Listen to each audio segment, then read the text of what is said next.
Who knew History Channel would have told the future? When I was growing up, they were really big on dramatic reenactments of historical events and biographies in their shows.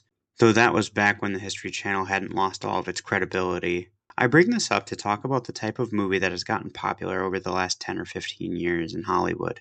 Biopic movies. Specifically, why I have a hard time enjoying them and potential issues I see with them.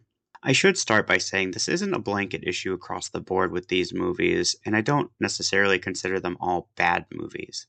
No, my issue is that more often than not, biopic movies are seen in the same vein as dramatized documentaries. Historical movies can also suffer with the same issue when the audience sees the movies as a true representation of what happens, although to less degree. There were a couple of reviews on Rotten Tomatoes I read for the Off the Cuff podcast about 2004's The Alamo. The reviewers were saying they enjoyed it as a good source for Texas history and what happened at the Alamo, and that sort of thing just rubbed me the wrong way. You see, it's easy to say this is a great representation when it portrays all of the heroes just how we want to see them as they die one by one in their last stand with the fort being overrun. There are elements of truth, of course, but there isn't anything to say exactly which parts are true and which parts are false. I kind of wish we could have a truth meter. If someone says something is based on a true story, it should have a percentage. Yes, it's based on a true story, but it only follows 25% of it, and the rest is the writers and director filling in the blanks for the drama. But this, of course, is a large scale historical event in regards to the Alamo. You can have some wiggle room in the minute to minute events and personal interaction. When it comes to a biopic, I think there's a less margin of error. The most notorious biopic movie seems to be Tolkien, based on the life of J.R.R. Tolkien during the First World War when he was coming up with and writing The Hobbit. The Tolkien estate came out fervently against this biopic movie, going so far as to say they did not approve and do not endorse the movie. John Garth, the author of a biography of J.R.R. Tolkien called Tolkien and the Great War, had this to say. Biopics typically take considerable license with the facts, and this one is no exception. Endorsement by the Tolkien family would lend credibility to any divergences and distortions. That would be a disservice to history. As a biographer, I expect I'll be busy correcting new misconceptions arising from the movie. I hope that anyone who enjoys the film and is interested in Tolkien's formative years will pick up a reliable biography. This, I think, is the nub of the matter.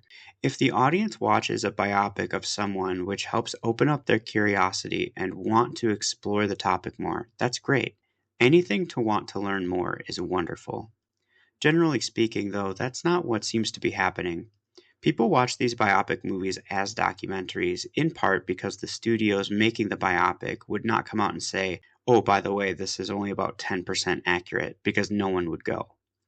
Audiences don't want to see a fictional, larger than life version of the person. They want to see the real struggles and relationships they had to go through, but not just get through. They want to see how they thrived in that environment. This, I think, ends up being the bad apple that spoils the bunch. If one of these biopics is compromised in authenticity, then they all are, regardless of the studio. So, how do we counterbalance this? Well, we could go watch documentaries of anyone we're interested in instead of or along with the biopics. We can do research ahead of time and afterward to double check their work. This, of course, somewhat defeats the purpose of the biopic if we're sifting through the details ourselves, since we go to the biopic because we're interested in the person and topic they're portraying. If we find out the movie is wrong about certain big parts of the person's life or the person in general, we feel cheated. As for the actual studios themselves, they never really come out and say this is 100% accurate and only use the vague, this is based on a true story. So they will continue to make these movies for entertainment purposes as opposed to educational. That is, after all, why they're here. Until there's some sort of boycott against these kinds of movies, or that there's an understanding that what we're watching could be up to 99% fictional, and more research needs to be done to make sure that it's accurate, nothing is going to be done about it on that side, unfortunately. My advice for watching biopic movies is to keep an open mind and understand you may not be learning as much about the person the movie is portraying as you might think you are. But what do you think? Are there any other solutions? Am I just being an old man yelling at the clouds? I'd love to hear what you think in the comments below. Thank you all so much for watching. If you enjoyed the video, please like and subscribe, and if you have any other ideas for topics, please consider commenting down below. I hope I see you in the next one.